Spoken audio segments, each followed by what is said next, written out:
Hello student, स्वागत है आप सभी को अपना यूट्यूब चैनल 10 का इंग्लिश पॉइंट में। चलिए आज एक बार फिर से जबरदस्त टॉपिक लेकर के हम आप लोगों के बीच प्रेजेंट हो गए हैं।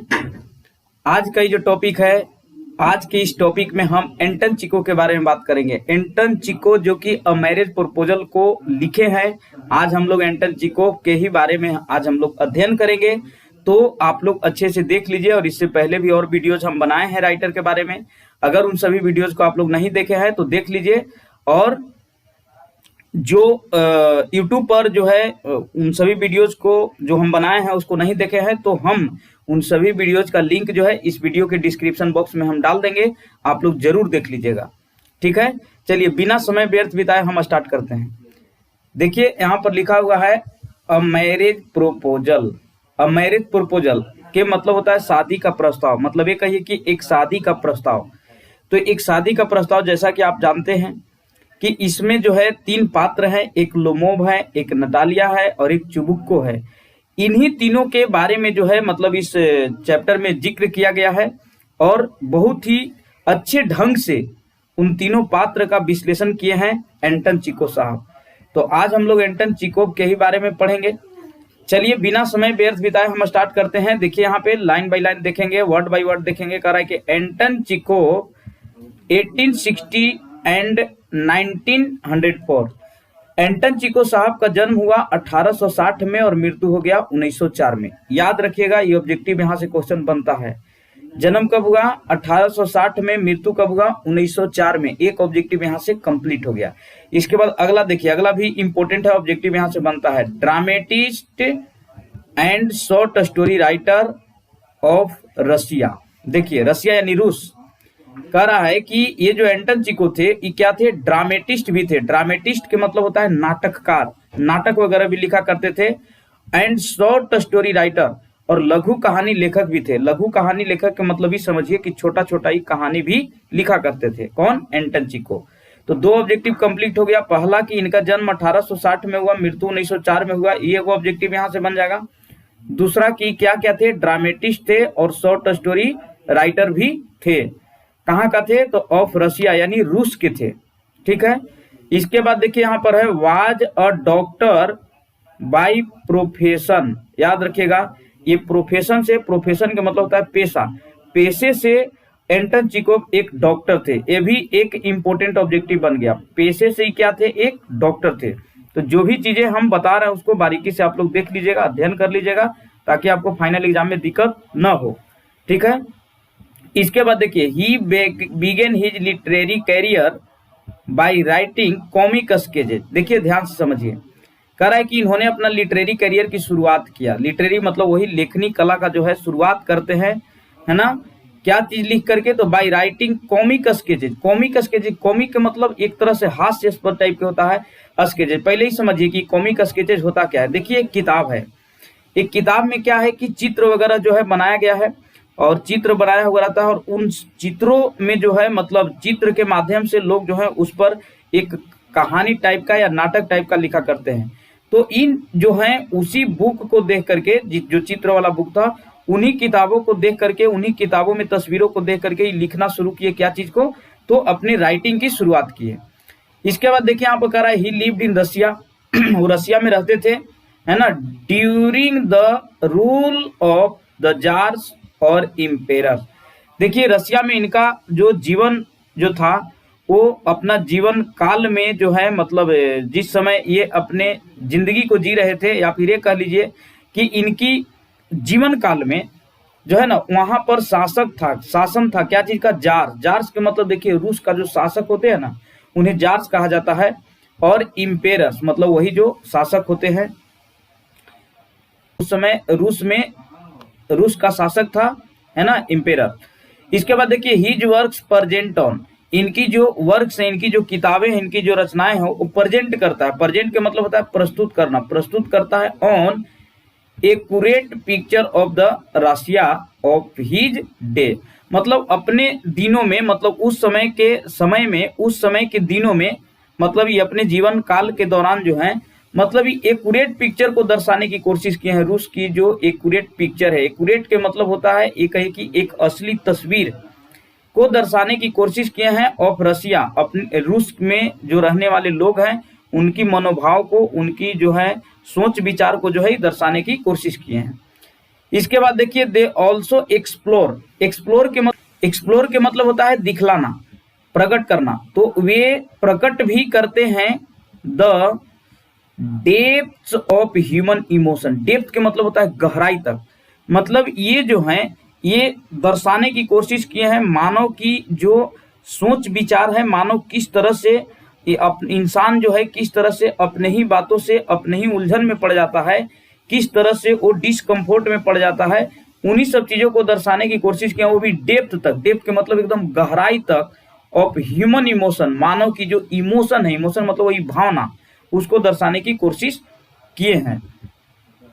चिकोव इंट्रोड्यूस, चिकोव जो है वो इंट्रोड्यूस करते हैं, मतलब ये कहिए कि पूरी तरह से ये इंट्रोड्यूस किए, मतलब ये कहिए कि परिचित जो है ना करवाएं, है ना, to the stage the realistic problems of common people. जो सामान्य लोग हैं, सामान्य लोग की जो रियलिस्टिक प्रॉब्लम है, रियलिस्टिक का मतलब जो असली उसकी जो प्रॉब्लम है, जो समस्याएं हैं, उससे अच्छी तरह से ही हम लोगों को एक्सप्लोर किए। एक्सप्लोर किए के मतलब ये समझिए कि परिचित करवाएं और खुद भी परिचित अच्छे तरीका से थे।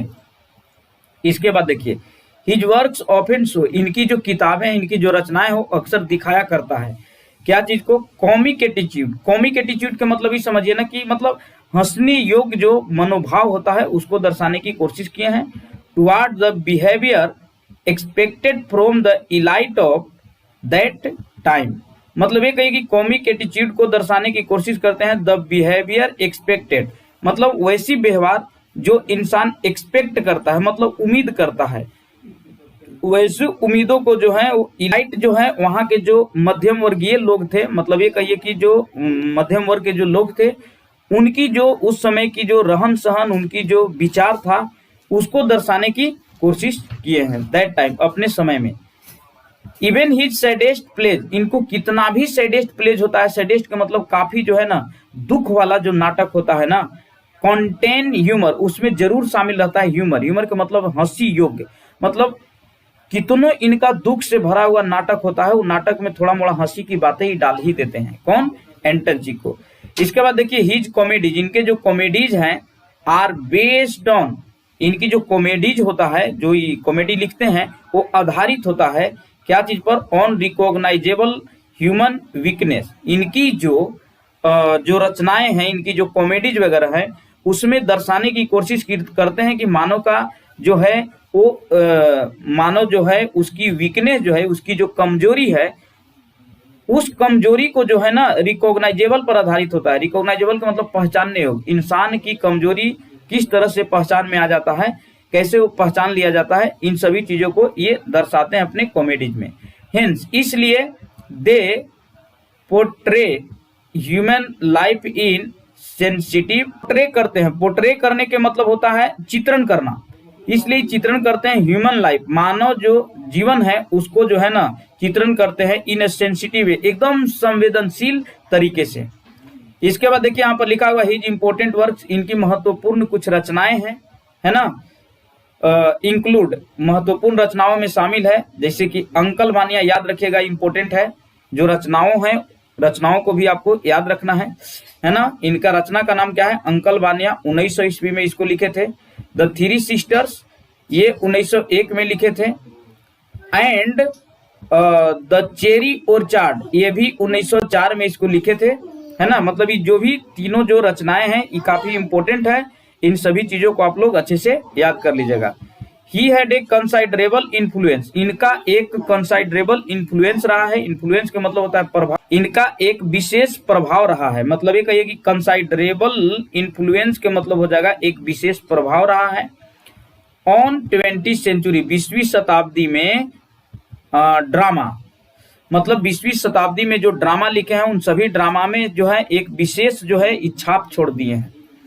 इसके बाद देखिए जॉर्ज बर्नार्ड शॉ, देखिए जीबी शॉ जिसको हम लोग करते हैं, जॉर्ज बर्नार्ड शॉ जो थे वो पेड ट्रिब्यूट टू हिम, जो जॉर्ज जीबी शॉ जो थे, जॉर्ज बर्नार्ड शॉ जो थे वो ट्रिब्यूट के मतलब होता है श्रद्धांजलि देना, है ना, वो श्रद्धांजलि दिए हैं इनको, है ना। हार्ट ब्रेक हाउस मतलब जीबी शाह का एक लिखा गया किताब है जिसका नाम है हार्ट ब्रेक हाउस। याद रखिएगा, हार्ट ब्रेक हाउस जो है ये एंटन चिको का ये रचना नहीं है, ये है जीबी शाह का।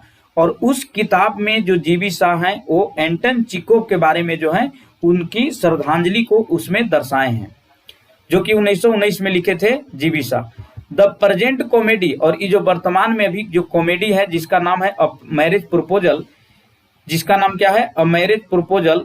प्रेजेंट का मतलब होता है प्रस्तुत करना, इसमें ही प्रस्तुत करते हैं एक characters who cause their own डिस्कम्फोर्ट।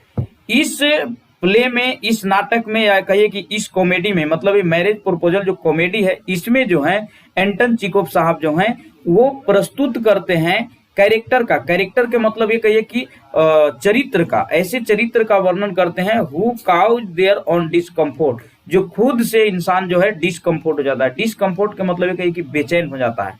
तो इसमें दर्शाया गया कि किस तरह से लोमोव जो है वो नटालिया के घर जाता है, और नटालिया के घर जाने के बाद वो रियल में वो शादी का प्रस्ताव लेकर के जाता है। लेकिन होता क्या है कि वो लड़का अपने ही बातों से, एक जमीन का मैटर आता है ओक्स मीडोज नामक जमीन का, और उस बात को निकालता है, वो बात को वहां पे कहता है, और जिसकी वजह से वो खुद जो है उसको समस्या खड़ा हो जाता है। सिर्फ उसी को नहीं, मतलब अभी जो दो हैं नटालिया जो कि चुबुको का पुत्री है, मतलब ये तीनों लोग जो है किस तरह से बेचैन हो जाते हैं, उन्हीं सब चीजों को इसमें दर्शाने की कोशिश की है कौन, एंटन चिको। तो चलिए देखिए कुछ इंपॉर्टेंट चीजें हैं, इसको आप लोग याद रखिए। इनका जन्म 1860 में हुआ, मृत्यु 1904 में हुआ। क्या क्या थे, ड्रामेटिस्ट थे एंड शॉर्ट स्टोरी राइटर थे, मतलब ड्रामेटिस्ट और शॉर्ट स्टोरी राइटर ये दोनों थे। इसके बाद याद रखिएगा डॉक्टर थे, क्या चीज से, पेशे से क्या थे, एंटन चिको डॉक्टर थे। इसके बाद याद रखिएगा इन्होंने शुरुआत किया लिटरेरी कैरियर को क्या चीज से, तो कॉमिक स्केचेज से। कॉमिक स्केचेज वही जो तस्वीर वाला जो किताबें होते हैं, उस तस्वीरों को देख करके इन्होंने लिखना शुरू किया। इसके बाद याद रखिएगा ये रूस में उस समय थे जब वहां जार्स था, मतलब के सम्राट के काल में जो है, मतलब ये वहां पे थे।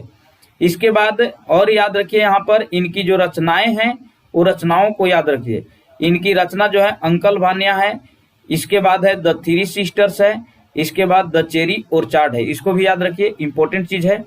इसके बाद अगर हम आगे बात करें तो याद रखिएगा जीबी शाह के द्वारा लिखा गया हार्ट ब्रेक हाउस है, जिसमें एंटन चिको को श्रद्धांजलि दी गई है इस किताब में, है ना। तो इन सभी चीजों को आप लोग याद रखिएगा। इसके बाद फिर हम लाइन बाय लाइन जो है चैप्टर की शुरुआत करेंगे, तो वहां लाइन बाय लाइन हम हर चैप्टर के बारे में बेहतर तरीके से बताएंगे, ठीक है।